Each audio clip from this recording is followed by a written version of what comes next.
Now we've learned that the average attacker free time is over 300 days. Most reports put it closer to a year.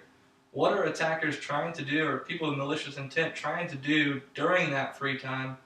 And tell us, why that's so complex. Yeah. So let's take a second to kind of define what that free time actually means. That 300-day figure that you've seen and that I've seen comes from a number of external players today, where an attacker, somebody has gotten onto your network. Typically, they've left behind a piece of software, malware, something that is designed to be very quiet, very low and slow inside your environment.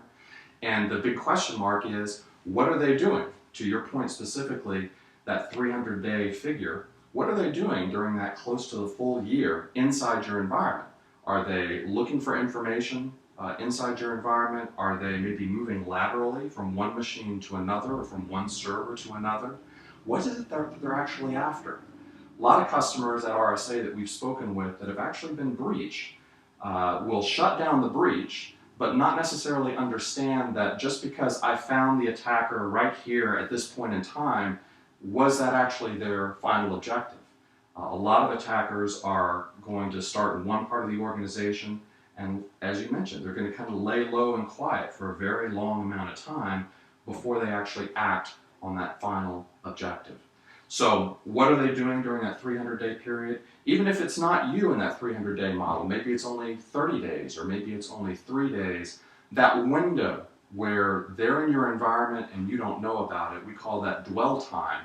That's a very dangerous window. And there's no vendor out there, RSA included, that's going to come in with a solution set or a product set that guarantees I can close that window to zero.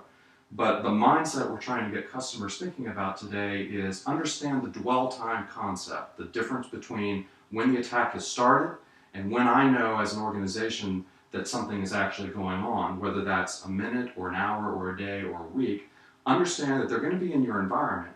Your goal is to try and compress that free time so that you're not that average customer that's looking at that 300 days of the bad guys wandering around in your environment.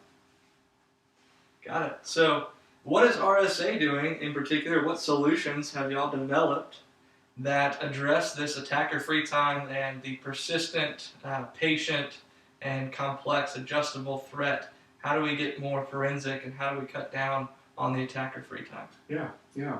So if you had talked to RSA as recently as 3 or 4 years ago, the answer would have been, hey, we're going to sell you a log management solution, a SIEM, a security information and event management solution.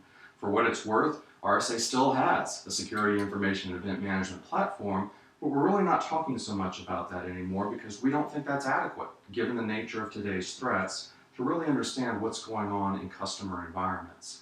In fact, there are 3 core concepts that we think are absolutely essential for any customer who wants to be secure, who wants to have kind of a holistic look at their environment.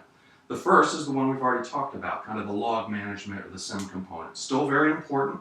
There's a lot of good rear-facing information that you can pull from logs from your network infrastructure, your routers, your switches, your servers, etc.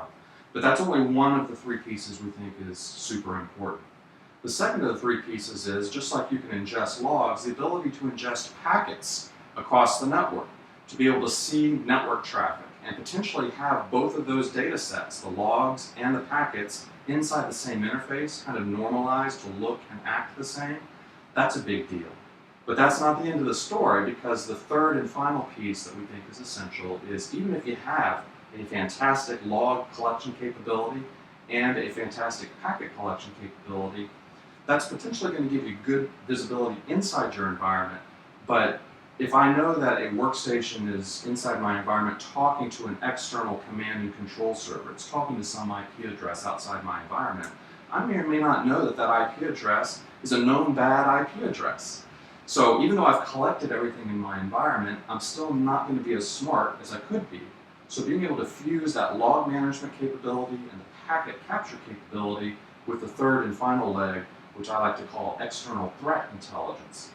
Do I have a list of known bad domains? Do I have a list of known bad IP addresses? Do I have a list of known indicators of compromise that if I see operating on your network, that's potentially a sign of not just a potential compromise, but a specific group that may be inside my environment? having that external threat intelligence we think is a big deal. So the log collection, the packet collection, fusing that together with the external threat intelligence, these are some of the ways we think we're helping customers become not just more compliant, but more secure.